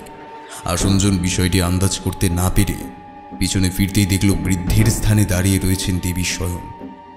এক হাতে রক্তচন্দনে লেহিত খাড়া ও অপর হাতে ত্রিশূল নিয়ে দেবী তাদের দিকে ধেয়ে আসতে লাগলেন। তোরাও আজকে শেষ হবি। কি ভেবেছিলিস এত সহজেই হিরেটিকে নিয়ে এখান থেকে যেতে পারবি? কখনোই না। কত দূর পালাবি? পালা পালা, তোদের নিধন আমারই হাতে। সাথে সাথে আকাশপথে আবার বজ্রের শব্দ ভেসে এলো। মন্দিরের ঘণ্টাগুলি দুলতে শুরু করল। ভয়ঙ্কর ধ্বনিতে ফেটে পড়ল চতুর্দিক। নীলাদ্রি ও আসনজন দুজনেই বুঝল তাদের অন্তিম সময় আসন্ন। কোনো রকমে দরজাটিকে খুলে গ্রামের সীমান্তের অভিমুখে ভবঘুরের মতো জ্ঞান শূন্য হয়ে দৌড়তে শুরু করলো তারা। দেবী ওই অবস্থাতেই সে ধারালো খড়গের আঘাতে তাদের দুজনেরই শিরোচ্ছেদ করলেন। তরাল রক্তের স্রোতে ধেয়ে এলো দেবীর শরীরে। এই দুই পাপীর রক্তে স্নান করলেন দেবী। ওদের দুজনের কাটা শির দুটি পড়ে রইল মন্দিরের চাতালে, আর শরীর দুটি পড়ে রইল অনতি দূরে। দেবী ওদের উদ্দেশ্য করে বললেন, কোনো কথাই মিথ্যে বলেনি ওই প্রধান। অমাবস্যার রাত্রিতে যারা এই হীরের খুঁজে এসেছে তাদেরকেই আমার কোপের বলি হতে হয়েছে। তোরাও এই কোপের হাত থেকে রক্ষা পাসনি। আগামীতে কোনো পাপী আমার হাত থেকে রক্ষা পেতে পারবে না। আমি পোড়া ভৈরবী, এই হীরেকে রক্ষা করব। এরপরেই সেই জ্যোতি আস্তে আস্তে স্থিমিত হয়ে গেল। আকাশ পরিষ্কার হল। দেবী মন্দিরের গর্ভগৃহে নিজের মূর্তির ভিতরেই পুনরায় লীন হয়ে গেলেন। কুটিরটিও অদৃশ্য হয়ে গেল। সবকিছুই স্বাভাবিক হয়ে গেলেও এই দুই পাপীর ছিন্ন বিচ্ছিন্ন হয়ে যাওয়া মৃতদেহগুলো ওইভাবেই মন্দিরের চাতালে পড়ে রইল। ভোরের আলো ফুটল। প্রধানের খোঁজ না পেয়ে তার ভ্রাতা মন্দিরে এসে উপস্থিত হলেন। তিনি এসে দেখলেন বেশ কিছু গ্রামবাসী মন্দিরের সামনে ভিড় করে রয়েছেন। তাদেরকে সরিয়ে সামনে যেতেই চমকে উঠলেন তিনি। সামনেই পড়েছিল তার দাদার মৃতদেহটি। তার থেকে অনতি দূরেই শিরবিহীন ওই দুটি মৃতদেহ পড়ে থাকতে দেখে চিৎকার করে উঠলেন তিনি। বটুকেষ্ট গ্রামবাসীদের উদ্দেশ্য করে বললেন, আমি আমার দাদাকে পুই পুই করে বারণ করেছিলাম।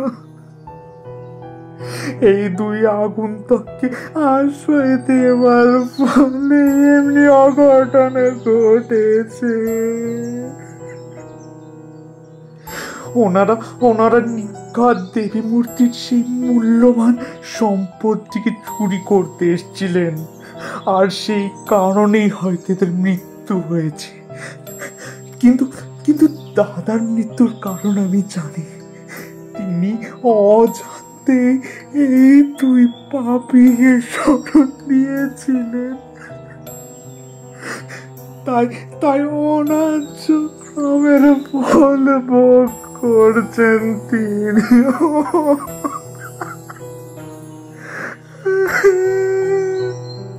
বটুকেষ্টুর মুখে কথাগুলো শোনা মাত্রই গ্রামবাসীরা হই হই করে মন্দিরের দিকে এগিয়ে গেলেন। কিন্তু তারা মন্দিরে তেমন কোনো পরিবর্তন বা পার্থক্য লক্ষ্য করলেন না। গর্ভগৃহের ভিতরে দেবীর মূর্তিটিও ওই একইভাবে বিরাজমান ছিল। সেখানে কোনো রূপান্তর লক্ষ্য করা গেল না। প্রতিবারের মতো এবারেও সকলে মৃতদেহগুলিকে নিয়ে শ্মশানের দিকে অগ্রসর হলেন। সব কিছু চোখের সামনে ঘটলেও প্রকৃত কারণের কথা কেউই টের পেলেন না। বটুকেষ্ট দীর্ঘশ্বাস ফেলে বললেন, জানি না এই মৃত্যুর খেলা কবে শেষ হবে। দেবী পোড়া ভৈরবীর তেজ আর কত বলি নিয়ে শান্ত হবে। কিছু ঘটনা এভাবেই নিজের পরিচয় রেখে যায়। ঈশ্বরে বিশ্বাস হারানো পাপ। আমাদের শাস্ত্রেও তেমনটাই বর্ণিত রয়েছে। দেবীর মহিমা প্রচারের ক্ষেত্রে যখনই ত্রুটি হয়েছে তখনই সেখানে দেবীর কোপের শিকার হয়েছেন সকলে। প্রাচীন শাস্ত্রে কিংবা পাণ্ডিত্যে আমরা তেমনটাই প্রমাণ পেয়েছি।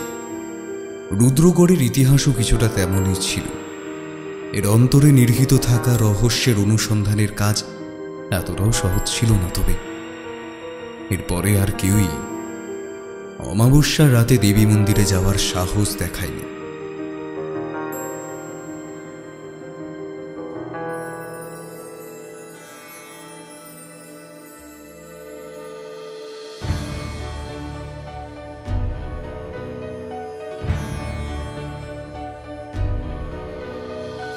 ওঙ্কারে সুর বাজে আসে রে আভা, পাথর কোদা মূর্তিগুলো বিশ্বাসেতে প্রাণ। ওঙ্কারে সুর বাজে আসে রে আভা, পাথর কোদা মূর্তিগুলো বিশ্বাসেতে প্রাণ। তোমার নৃত্যের ঝঙ্কারে অহংকারের বিনাশ, অন্ধকারের দীপ্ত আলো তোমার আশীর্বাদ। তোমার নৃত্যের ঝঙ্কারে অহংকারের বিনাশ, অন্ধকারের দীপ্ত আলো তোমার আশীর্বাদ। রুদ্র তুমি, শঙ্খ তুমি, তুমি অপরূপা, শক্তিদায়িনী বিপদ হারিণী অনমি হে দাসরূপা। রুদ্র তুমি, শঙ্খ তুমি, তুমি অপরূপা, শক্তিদায়িনী বিপদ হারিণী অনমি হে দাসরূপা। এতক্ষণ আপনারা শুনলেন পোড়া ভৈরবীর খিদে, রচনা সঞ্চারী ভট্টাচার্য।